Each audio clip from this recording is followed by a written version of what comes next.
ঘূর্ণিঝড় রিমালের ক্ষয়ক্ষতির খবর জানাতে এই মুহূর্তে আমাদের সাথে সরাসরি যুক্ত হচ্ছেন সহকর্মীরা। খুলনা থেকে যুক্ত আছেন সহকর্মী নুরুল ইসলাম রকি ও বরিশাল থেকে যুক্ত হচ্ছেন শফিক মুন্সি। শুরুতেই যেতে চাই খুলনাতে। রকি, কয়রার পরিস্থিতি এখন কেমন দেখছেন? বাঁধ সংস্কার শুরু হয়েছে কিনা, কি বলছে কর্তৃপক্ষ? ধন্যবাদ জুই।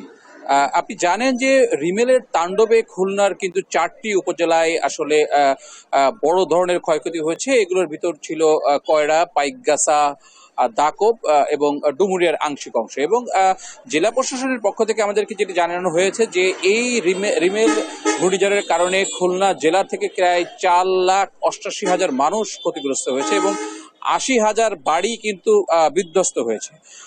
এর পাশাপাশি আমরা খোঁজ নিয়েছি সুন্দরবনে প্রায় 40টার মতো মৃত হরিণ আসলে উদ্ধার করা হয়েছে, 17টি শূকর, এবং আজকেও কিন্তু সুন্দরবনে মৃত হরিণ উদ্ধার করা হয়েছে। জুই, আমি দর্শকদের মাধ্যমে আসলে জানাতে চাই যে খুলনা রিমেলের যে তাণ্ডব, এটার বড় অংশ কিন্তু দাকব, পাইকগাছা এবং কয়রার বেড়িবাঁধ ভেঙে গ্রাম প্লাবিত হয়েছে। এর ভিতর পাইকগাছা উপজেলার যে দেলুটি ইউনিয়নটা আছে, এখানে কিন্তু প্রায় আপনার 12টি গ্রামে 17,000 মানুষ আসলে ভূমি হারিয়েছে। তারা এখন রাস্তার উপর বসবাস করছে। আপনাকে জানাতে চাই যে আগামীকাল কিন্তু পাইকগাছার দেলুটি ইউনিয়নে পানি সম্পদ সচিব আসছেন পরিদর্শনে, যে এই এলাকার মানুষের সাথে তারা কথা বলবেন আমরা যতদূর জেনেছি, এবং ওইখানকার যে বেড়িবাঁধ সংস্কারের জন্য কি করা যেতে পারে এই বিষয়ে উনি ব্যবস্থা নেবেন।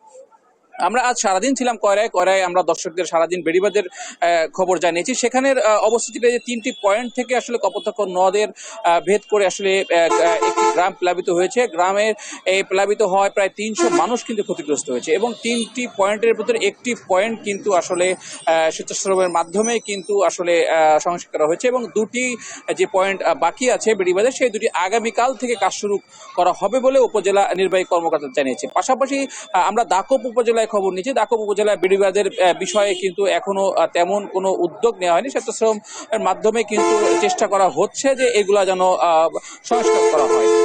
তো এটা ছিল খুলনায় ঘূর্ণিঝড় রিমেলের পরবর্তী অবস্থা। এখন আমরা চলে যাব বরিশালের রিমেল পরবর্তী অবস্থা জানার জন্য। সেখানে আমাদের সহকর্মী আছে শফিক। রকি, আপনাকে ধন্যবাদ। খুলনার মতো বরিশালেও কিন্তু ঘূর্ণিঝড় রিমাল তার ক্ষতচিহ্ন রেখে গেছে। বরিশালের যে 10টি উপজেলা, তার মধ্যে নদীবিধৌত যে 3টি উপজেলা মেহেন্দিগঞ্জ, হিজলা, মুলাদি, এই 3 উপজেলায় কিন্তু পানি প্রবেশ করেছিল লোকালয়ে খুব বেশি। এছাড়া অন্য যে 7টি উপজেলা আছে, একই সাথে বরিশাল সিটি কর্পোরেশনেও কিন্তু আমরা দেখেছি যে অতিরিক্ত জোয়ার এবং জলোচ্ছ্বাসের পানি সেগুলো গিয়ে জলাবদ্ধতার সৃষ্টি করেছে। একই সাথে বরিশাল জেলা প্রশাসন সূত্রে আমরা যেটা জেনেছি যে বরিশাল জেলায় 3,000-এর মতো ঘরবাড়ি আসলে বিধ্বস্ত হয়েছে এবং একই সাথে 3 জন মৃত্যুবরণ করেছে। আমরা আরো একটু জেনেছি যে আপনি কিন্তু জানেন যে বরিশাল অঞ্চলের প্রধান যে মানুষদের পেশা, সেটা কিন্তু কৃষি এবং মৎস্য নির্ভর।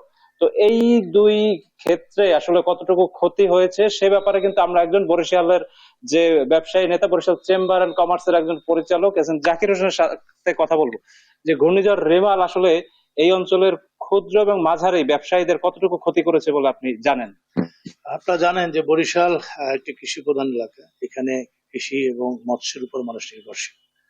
আমরা ইতিমধ্যে যেটা জানতে পেরেছি, প্রায় 800 কোটি টাকার উপরে কৃষির যেটি ক্ষতি হয়েছে এবং যারা মৎস্যজীবী আছে এবং যারা মৎস্যের ব্যবসা করে, যাদের মৎস্য হ্যাচারি আছে, তারাও অনেক ক্ষতিগ্রস্ত। এটি জরিপ চলছে যে এটি আনুমানিক কত টাকা হয়েছে। বিশেষ করে ক্ষুদ্র এবং মাঝারি যারা ব্যবসায়ী আছে, তারা একদম রাস্তায় নেমে গেছে, পথে বসে গিয়েছে। কারণ আপনার সিডর যেটি হয়েছিল তার চেয়ে এবার বেশি ক্ষতি হয়েছে। কারণ আপনারা দেখেছেন যে ঘন্টা ব্যাপী কিন্তু সেই ঝড়টি ছিল এবং পানি কিন্তু সেই 24 ঘন্টা ধরে কিন্তু পানি বাড়তেছিল। এবং এখন যে পরিস্থিতি দাঁড়িয়েছে, মানুষ খুব অসহায় অবস্থায় আছে।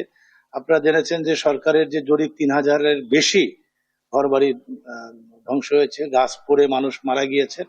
আমরা প্রশাসনের কাছে আবেদন জানাবো যে এটি কত দ্রুত সম্ভব তাদেরকে পুনর্বাসনের ব্যবস্থা করা।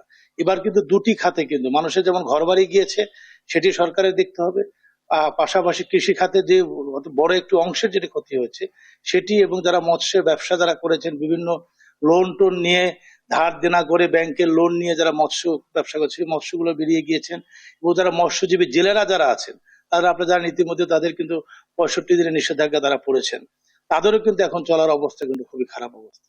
তা আমি আজকে মাননীয় প্রধানমন্ত্রী দক্ষিণাঞ্চলে এসেছেন, তিনি নিশ্চয়ই দেখেছেন আকাশপথে এই অঞ্চলের অবস্থা।